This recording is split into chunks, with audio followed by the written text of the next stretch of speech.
तर 16 फेब्रुवारी 2026 म्हणजे कालचा जो आपला दिवस होता तो भारताचा एक अतिशय ऐतिहासिक असा दिवस होता. काय घडलं असं या दिवशी?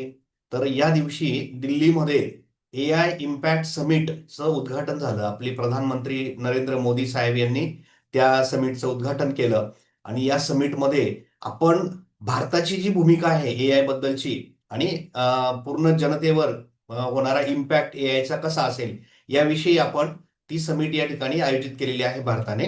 आणि या समिट विषयी एक व्हिडिओ बनवावा अशी माझी इच्छा होती आणि मी आता आज तो व्हिडिओ या ठिकाणी तयार करतो आहे.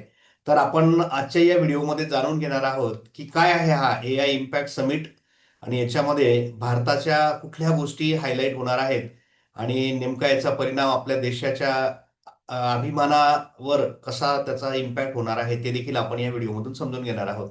आपण आतापर्यंत फक्त कंझ्युमरची भूमिका बजावत होतो. म्हणजे आपण जगाच्या दृष्टीने फक्त मोठी बाजारपेठ म्हणून भारताकडे पाहिले जायचं. आपली 140 कोटी लोकसंख्या आहे.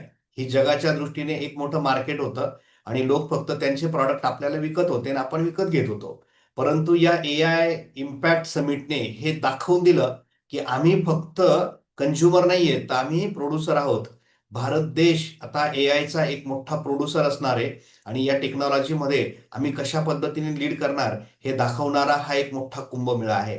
आणि या कुंभमेळ्याविषयी आजची ही व्हिडिओ आपण या ठिकाणी तयार करतो आहोत. चला आपण आता बघूयात की हा एआय इम्पॅक्ट समिट नेमका काय आहे आणि भारत मंडपम मध्ये नेमकं काय चालू आहे आणि काय काय गोष्टी तिथे आपल्याला हायलाईट करता येऊ शकतात.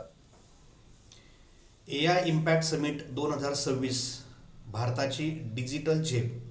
कालचा जो आपला ऐतिहासिक दिवस आहे याच्यात दिल्लीमध्ये जो भारत मंडपम आहे तिथे एआयचा एक मोठा कुंभमेळा आयोजित करण्यात आला आणि हा जो कुंभमेळा आहे त्यालाच आपण एआय इम्पॅक्ट समिट असं म्हणतोय. या कुंभमेळ्यासाठी खूप सारे लोक जे आहेत ते लक्ष ठेवून आहेत आणि नेमका काय आहे हा कुंभमेळा हे जाणून घेण्यासाठी म्हणून बरेच लोक त्या ठिकाणी उत्सुक आहेत. बघा आता हा जो एआयचा कुंभमेळा आहे ज्याला आपण एआय इम्पॅक्ट समिट असं म्हणतोय, हा एक ऐतिहासिक सुरुवात आहे भारतासाठी.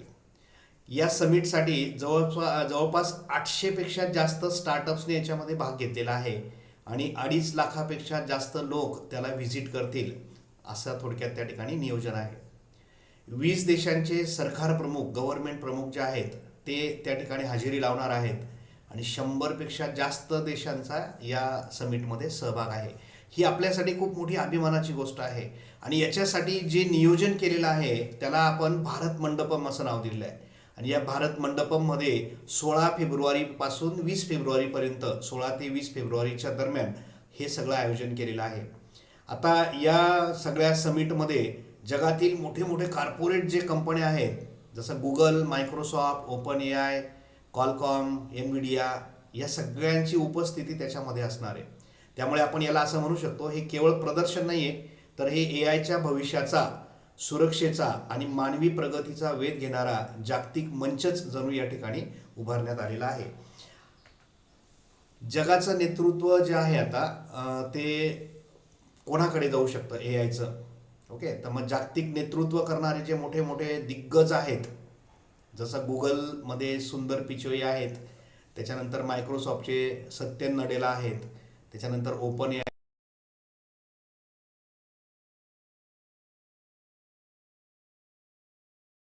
आणि हे आपल्या प्रधानमंत्रींबरोबर या समिटमध्ये उपस्थित राहणार आहेत. यांनी लक्षात घेतलंय की भारत देश हा साधारण देश नाही आहे.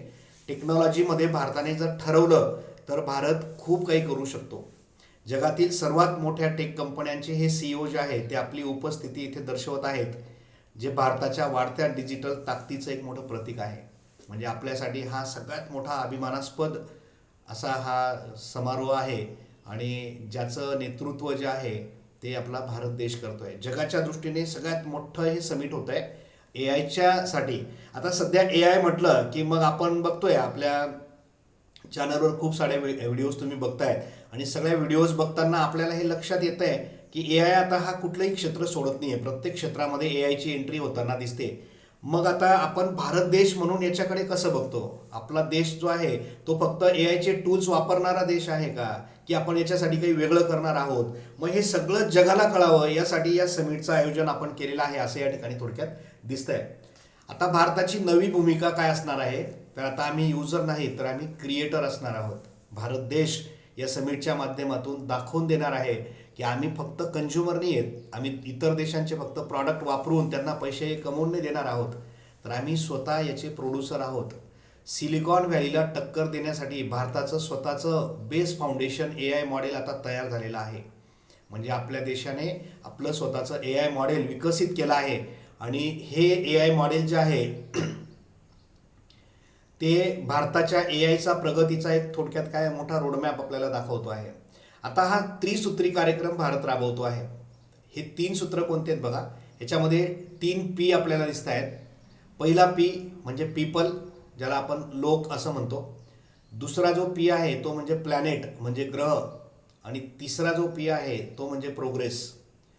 तर पीपल, प्लॅनेट आणि प्रोग्रेस या त्रिसूत्रीवर आपण AI घेऊन पुढे जातो आहोत. मग आता याचा जो इम्पॅक्ट आहे तो काय आहे, तर तो असा आहे, भारत ग्लोबल साऊथचा आवाज बनत आहे. तंत्रज्ञान केवळ श्रीमंतांसाठी नाही तर ते सर्वसामान्य लोकांसाठी आम्ही वापरणार आहोत, हे आपण या ठिकाणी दाखवून देणार आहोत. आता या समिटच्या माध्यमातून बऱ्याचशा कंपन्या ज्या आहेत त्या ठिकाणी सहभागी होतील. मग आपल्या प्रधानमंत्री जे आहेत PM मोदी, त्यांचं म्हणणं आहे कंपन्यांचा फक्त नफ्यापेक्षा संशोधनावर जास्त भर देण्याची गरज आहे. कंपन्यांनी आपला नफा वाढवत बसण्यापेक्षा रिसर्च लेवलला जास्त काम केलं पाहिजे, जेणेकरून आपण अजून प्रगती करू शकतो. तेवढं टॅलेंट आपल्याजवळ आहे, भारतामध्ये सगळ्या गोष्टी आहेत. मग याला चालना देण्यासाठी हे समिट जे आहे ते खूप महत्त्वाची भूमिका पार पाडणार आहे. या समिट नंतर खूप साऱ्या टेक कंपन्या भारतातल्या ज्या आहेत त्या खूप चांगल्या प्रकारे AIवर काम करू शकणार आहेत आणि 100% या AIचं लीडिंग जे आहे ते आपण करणार, यात काही शंकाच नसणार आहे. आता याच्यामध्ये जे हायलाईट केलेल्या गोष्टी आहेत त्या आपण समजून घेतोय. बघा, आता तुम्हाला माहिती आहे की टेस्ला कंपनीची एक बिना ड्रायव्हरची कार किंवा ड्रायव्हरलेस कार आहे. बिना ड्रायव्हरची ती कार चालते आणि ती जगाला एक आश्चर्यचकित करणारी कार आहे. टेस्लाचं नाव घेतलं जातं त्या कारसाठी, ऑटो ड्रायव्हिंग कार. मग आता आपला भारत देश पण याच्यामध्ये पुढे आता येतोय. आता TCS कंपनी जी आहे त्यांची एक AI लॅब कार तयार झालेली आहे, जी टेस्लापेक्षा एक पाऊल पुढे आहे असं म्हटलं गेलं आहे. याचं वैशिष्ट्य काय आहे, टेस्लापेक्षा वेगळी कशी आहे बघा ही कार. ही कार जी आहे ही दाट धुक्यामध्ये, म्हणजे जिथे फॉग आहे, धुकं असेल, तिथे देखील ती चांगल्या प्रकारे चालू शकते. म्हणजे अंधाधुंद ट्रॅफिकमध्ये ती सुरक्षित ड्रायव्हिंग करू शकते. आपला भारत देश जो आहे, इथे आपण विचार करत होतो की बिना ड्रायव्हरची कार आपल्या रस्त्यांवर चालायला थोडा धोका आहे, कारण आपल्याकडची जी ट्रॅफिक आहे, प्रचंड गर्दी रस्त्यांवर असते. रस्त्यांची आपली जी रुंदी आहे ती कमी आहे आणि अशा अंधाधुंद गर्दीमधून जर ही अशी बिना ड्रायव्हरची कार चालेल तर मग ती सुरक्षित चालू शकते का, ही शंका जी होती ती या TCSच्या AI लॅब कारने दूर केली. ही कार अशी आहे की ही अंधाधुंद गर्दीमध्ये सुद्धा व्यवस्थितपणे चालू शकते. या कारचं दुसरं वैशिष्ट्य असं आहे की याच्यामध्ये अवतार नावाचा एक AI एजंट आहे, जो प्रवाशांबरोबर संवाद साधणार आहे. म्हणजे त्या कारमध्ये, ती कार जी आहे ती नुसती कार नाही आहे, ती माणसासारखी, जसा ड्रायव्हर असतो तो प्रवाशांबरोबर गप्पा करतो, बोलू शकतो, तशा पद्धतीने ती कार देखील त्या प्रवाशांबरोबर संवाद साधणार आहे. प्रवासी त्या कारबरोबर बोलू शकतील आणि ती कार त्यांना पूर्णपणे मार्गदर्शन करेल. सगळ्या गोष्टी ती कार त्यांना सांगू शकते. आणि महत्त्वाचं म्हणजे काय, तर ही कार बनवण्यासाठी जे पूर्ण तंत्रज्ञान आहे ते पूर्ण भारताने विकसित केलेलं आहे. Complete made in India he car असणार आहे आणि ही आपल्या रस्त्यांवर आता इथून पुढे आपल्याला दिसणार आहे. तर आपल्या या AI इम्पॅक्ट समिटचं हे पहिलं हायलाईट आहे, ही TCSची AI लॅब कार. आता या कारमध्ये पुढे अजून भविष्यातील काही गोष्टी ज्या आहेत त्या कशा असणार आहेत बघा. या कारमध्ये जे आहे एक ड्रायव्हर फेस मॉनिटरिंग सिस्टीम आपल्याला बसवता येणार आहे, म्हणजे बसवली गेलेली आहे त्या कारमध्ये, इतर कार्समध्ये ती बसवता येईल. रडार आधारित टक्कर टाळण्याचं एक तंत्र या कारमध्ये असणार आहे.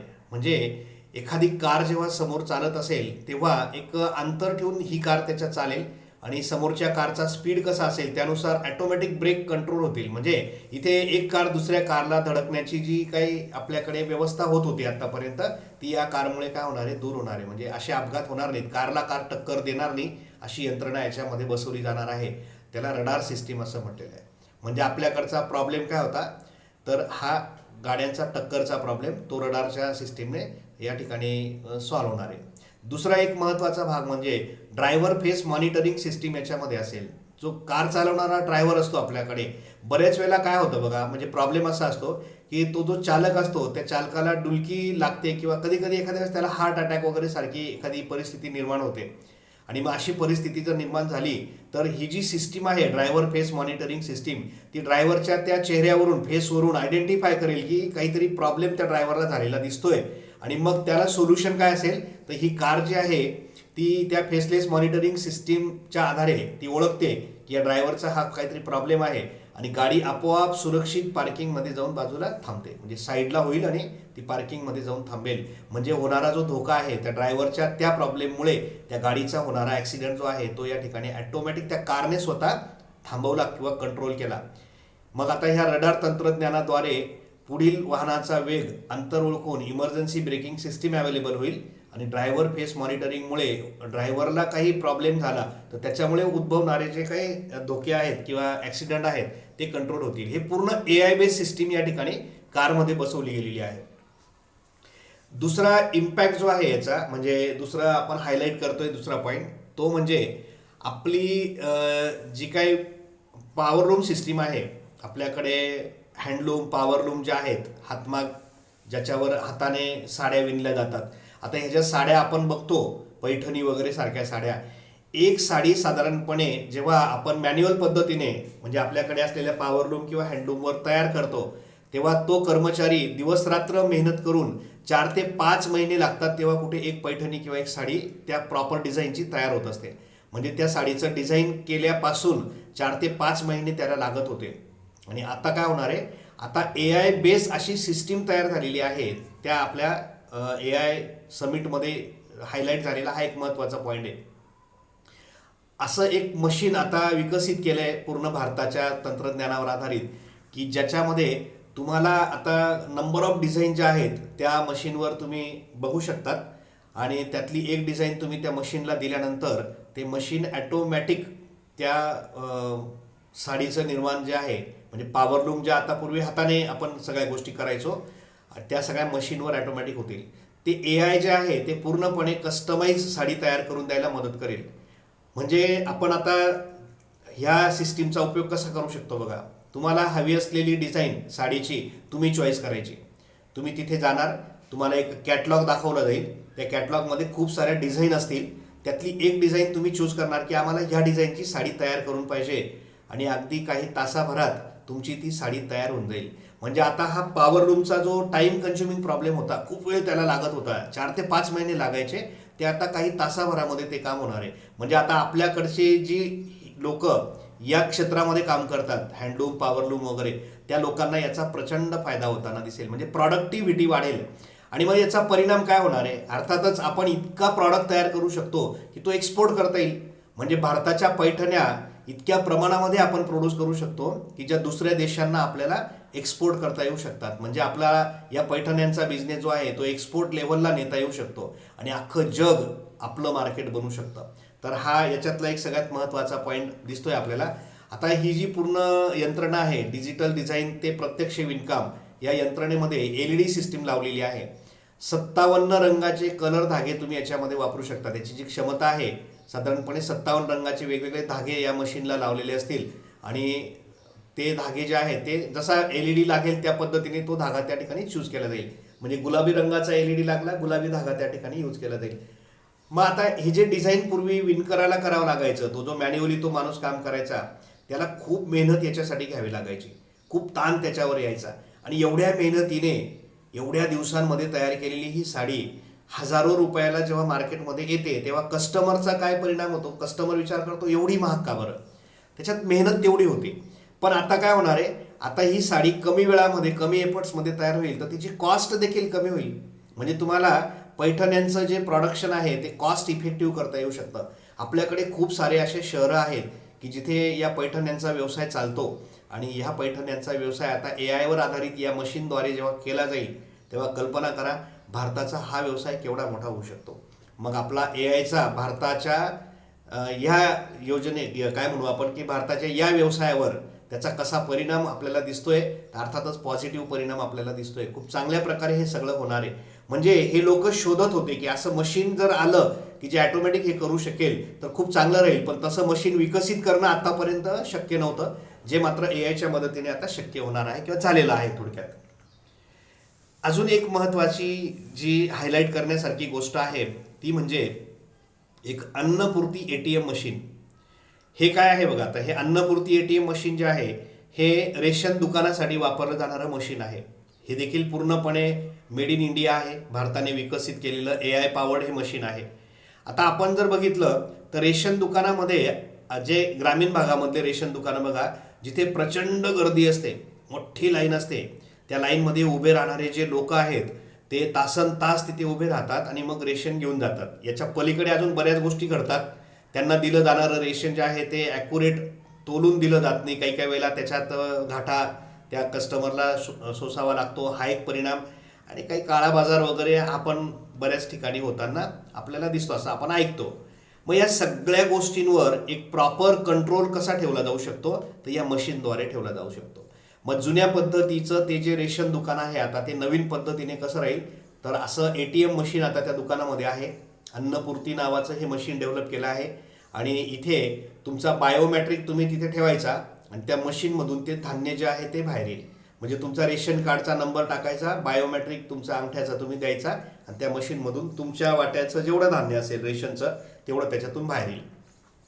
या मशीनची जी हायलाईट करण्याची गोष्ट आहे ती म्हणजे साधारणपणे 25 किलो धान्य एका 30 सेकंदात तो मशीन आपल्याला देऊ शकतो. 30 सेकंदात 25 किलो धान्य त्याच्यातून बाहेर पडू शकतं. म्हणजे स्पीड त्याचा खूप छान आहे.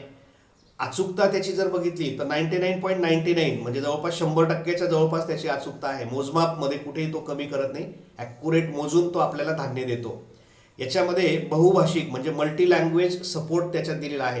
त्यामुळे ग्रामीण भागातल्या लोकांना आपल्या भाषेमध्ये हे मशीन संवाद करेल आणि लोकांना ते वापरायला सोपं जाईल. सुरुवातीला थोडासा त्रास होईल, पहिल्यांदा जेव्हा येईल तर तेव्हा थोडंफार ट्रेनिंग द्यावं लागेल, पण एकदा का लोक ते सगळे समजून गेले की फटाफट सगळं करतील. आता आपण मोबाईल फोन बघतो, पूर्वी साधा फोन सुद्धा ऑपरेट करता येत नव्हता लोकांना, आता स्मार्टफोन लोकांच्या हातामध्ये आपल्याला दिसतो आणि ते सहज ऑपरेट करतात. आता बऱ्याचशा ग्रामीण भागातल्या महिला किंवा जे माणसं असतात ते शेतावर मजुरी करायला जातात, त्यांच्या हातामध्ये स्मार्टफोन असतो, ते यूट्यूबच्या व्हिडिओ बघत असतात, गुगल करत असतात, त्यांना बऱ्यापैकी ह्या सगळ्या गोष्टी आता माहिती झालेल्या आहेत. त्यामुळे ही यंत्रणा सक्सेस होईल का आणि फेल्युअर होईल का याच्यावर चर्चा करण्यात काही अर्थच नाही. 100% सक्सेसफुल होण्याची ही यंत्रणा आहे. आता याची सुरुवात झालेली आहे भारतामध्ये 2 ठिकाणी त्याचे काही प्रोजेक्ट सुरू आहेत. 25 ठिकाणी पायलट प्रोजेक्ट सुरू आहेत. एक भावनगर जे आहे गुजरातमध्ये, तिथे काही ठिकाणी त्याचा प्रयोग सुरू आहे आणि दुसरा एक आहे ओडिसामध्ये भुवनेश्वरला त्याचा पायलट प्रोजेक्ट सध्या रन होतोय. आता या 2 ठिकाणी सध्या हे टेस्ट केलं जात आहे, या मशीनचा इम्पॅक्ट कसा होईल, कशा पद्धतीने हे काम करेल आणि मग हळूहळू ते पूर्ण भारतभर सगळीकडे पोहोचेल आणि ग्रामीण भागातला हा जो प्रॉब्लेम आहे हा सॉल्व्ह होईल. आता हे कसं होईल बघा, जसं आपण बघतो की ट्रॅफिकमध्ये पूर्वी टोल नाके जे होते तिथे पारंपरिक पद्धतीने टोल वसूल केला जायचा आणि मग हे मोठी रांग त्या टोल नाक्याच्या समोर उभी राहायची. मग त्याला सोल्युशन काय आलं, त्याला सोल्युशन आलं की फास्टॅग सिस्टीम त्या ठिकाणी आली आणि गाड्या भरावर ते फास्टॅग कार्ड असतं आपलं, ते आपल्या गाडीला ते स्टिकर लावलेलं असतं, फटाकन ते स्कॅन होतं आणि गाड्या बराबर तिथून जातात. म्हणजे तो जो प्रॉब्लेम होता डिले, तो या ठिकाणी आपल्या फास्टॅगने सॉल्व्ह केला. बिलकुल तशाच पद्धतीचा फायदा या मशीनचा आपल्याला होणार आहे. त्यामुळे आता ग्रामीण भागामध्ये रेशन दुकानांमध्ये हे मशीन AI वर आधारित असलेलं आपल्याकडे आता पुढे दिसणार आहे. आता हे सगळं बघितल्यानंतर मी 2-3 गोष्टी हायलाईट केल्या. पूर्ण समिट कंप्लीट झाल्यानंतर पुन्हा एक व्हिडिओ आपण याच्यावर बनवणार आणि अजून काही गोष्टी आपल्या भारतातल्या ज्या दाखवता येण्यासारख्या आहेत त्या सगळ्या आपण आपल्या वेगवेगळ्या व्हिडिओच्या माध्यमातून नक्कीच आणायचा प्रयत्न करू. आता आपण ह्या समिटकडे म्हणजे या ज्या 2-3 गोष्टी आपण बघितल्या, तर आपण या समिटकडे असं बघतोय की आपला भारत जो आहे 2047 मध्ये एक विकसित भारत म्हणून त्याची सुरुवात झालेली आहे किंवा त्या दिशेने भारत देश आपला प्रवास करतोय. म्हणजे आता हे जे 3 P आपण बघितले, म्हणजे आपण एआयचा उपयोग फक्त श्रीमंत लोकांसाठी म्हणून नाही करून देते, तर एआयचा उपयोग हा आपल्या अगदी बॉटम लेवलच्या लोकांपासून तर टॉप लेवलपर्यंत प्रत्येकाला त्याचा कसा उपयोग करून देता येईल यासाठी आपला देश हे एआयचं तंत्रज्ञान जे आहे ते विकसित करते किंवा डेव्हलप करते.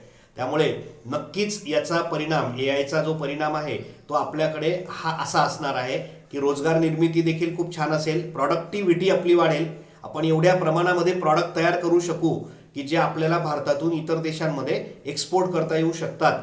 कॉस्ट कमी होईल, कमी खर्चात जास्त प्रोडक्शन करता येणं शक्य आहे आणि त्यासाठी हे तंत्रज्ञान, AI तंत्रज्ञान नक्कीच आपल्या भारत देशाला AIचा लीडर बनवल्याशिवाय राहणार नाही, असं थोडक्यात मला या ठिकाणी सांगावंसं वाटतं.